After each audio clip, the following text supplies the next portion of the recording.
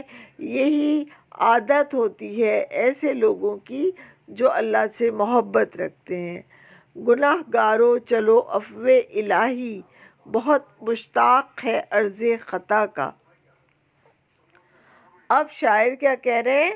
گناہ گاروں سے مخاطب ہیں کہ اے گناہ گار انسانوں، آ جاؤ اللہ کی پناہ میں اور اس سے اپنے گناہوں کی معافی مانگ لو، کیونکہ اللہ تعالیٰ کی جو درگزر کرنے کی عادت ہے، اس کی جو صفت ہے اپنے بندوں کو معاف کر دینے کی، وہ بڑی خواہش رکھتا ہے کہ کوئی اس سے معافی مانگے تو وہ اسے معاف کر دیتا ہے۔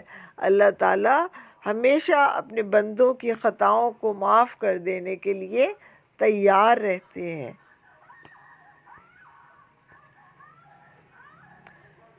جفا کو بھی وفا سمجھو کہ حسرت، تمہیں حق ان سے کیا چوں چرا کا۔ اب شاعر کیا کہتے ہیں؟ شاعر کہتے ہیں جفا کہتے ہیں سختی کو، پریشانیوں کو، تکلیفوں کو۔ شاعر کہتے ہیں کہ انسان کی زندگی جو ہے دکھ اور تکلیفوں سے بھی بھری ہوئی ہے، اور اس کی زندگی میں خوشیاں بھی آتی ہیں۔ دونوں چیزیں اللہ تعالیٰ کی طرف سے ہوتی ہیں۔ اگر کبھی انسان کی زندگی میں خوشیاں کم ہو جائیں اور پریشانیاں آ جائیں، سختی آ جائے، تو اسے بھی اللہ کی طرف سے ایک آزمائش سمجھنا چاہیے اور صبر سے کام لینا چاہیے، کیونکہ یہ مسلمان کو زیب نہیں دیتا کہ وہ اللہ تعالیٰ سے شکوہ کرے، چوں چرا کرے۔ اللہ تعالیٰ کے آگے ہمیشہ صبر کرنا چاہیے، جو دے اس پہ شکر کرنا چاہیے اور جو نہ ملے اس پہ صبر کرنا چاہیے، کیونکہ محبت کرنے والوں کا یہ حق نہیں ہے کہ وہ چوں چرا کریں، شکایت کریں۔ تو بچوں، ہماری یہ غزل کا کام یہیں تک تھا۔ آپ غزل سمجھ گئے ہوں گے، مجھے امید ہے۔ آئیے اب ہم غزل کا کام کرتے ہیں۔ غزل کے کام کا آغاز کیا جاتا ہے۔ ہمیں اب غزل کے الفاظ معنی کرنے ہیں۔ اہل رضا پہلا لفظ ہے جس کے معنی ہے راضی رہنے والا۔ دوسرا لفظ ہے حامل جس کا مطلب ہے بوجھ اٹھانے والا۔ تیسرا لفظ ہے تنوع جس کا مطلب ہے قسم کا ہونا۔ چوتھا لفظ ہے خو، اس کا مطلب ہے عادت۔ اور پانچواں لفظ ہے نکات سخن جس کا مطلب ہے شاعری کی باریکیاں۔ اب ہے بچوں مندرجہ ذیل اشعار کی تشریحات بمع حوالہ لکھیے۔ شعر ہے: دعا میں ذکر کیوں ہو مدعا کا، کہ یہ شیوا نہیں اہل رضا کا۔ بچوں پہلے اس کا حوالہ لکھیے۔ حوالہ ہے: مندرجہ بالا شعر ہماری اردو کی درسی کتاب کی غزل سے متعلق ہے۔ اس کے شاعر جناب حضرت موہانی ہیں۔ یہ تھا بچوں حوالہ۔ آئیے ہم اس شعر کی تشریح کرتے ہیں۔ تشریح ہے: حضرت موہانی کو صوفیانہ کلام لکھنے میں مہارت حاصل ہے۔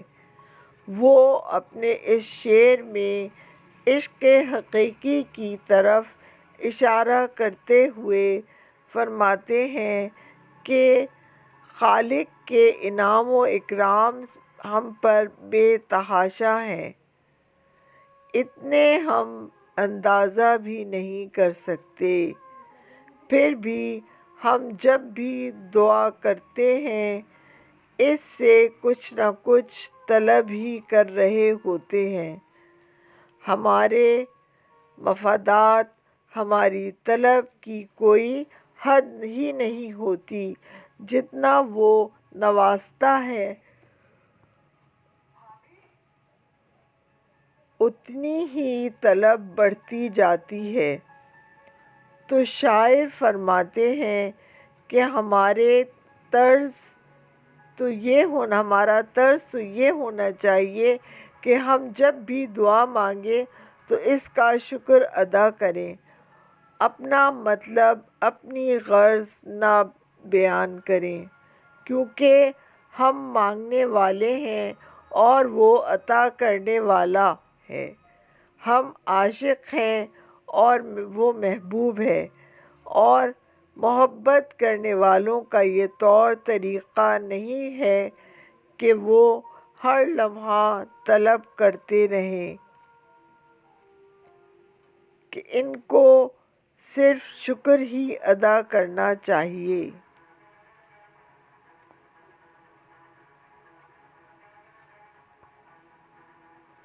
دوسرا شعر ہے بچوں، جفا کو بھی وفا سمجھو کہ حسرت، تمہیں حق ان سے کیا چوں چرا کا۔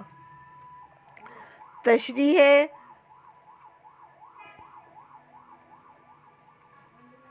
شاعر اپنی غزل کے اس آخری شعر میں فرماتے ہیں کہ اے مومنو، آج وہ تمہیں تمہاری طلب پر عطا کرنے کا منتظر ہے، جو تم نے کیا ہے اس کا بدلہ ملنے والا ہے، اگر خطا ہے تو سزا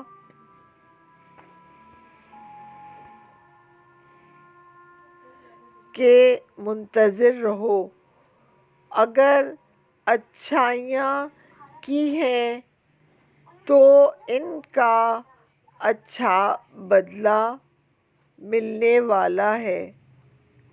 شاعر کہتے ہیں کہ دنیا میں اگر بھلائی کرو گے تو ان کا بدلہ بھلائی ہی ہوگا، اور برائی کرو گے تو بدلہ برائی ہی کی شکل میں ملے گا۔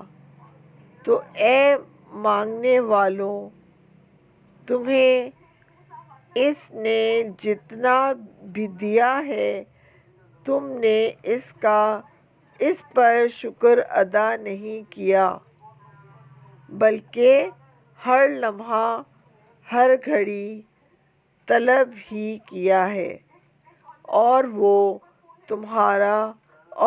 تمہیں نوازتا ہی رہا ہے۔ سو آج جیسا بھی تمہیں مل رہا ہے وہ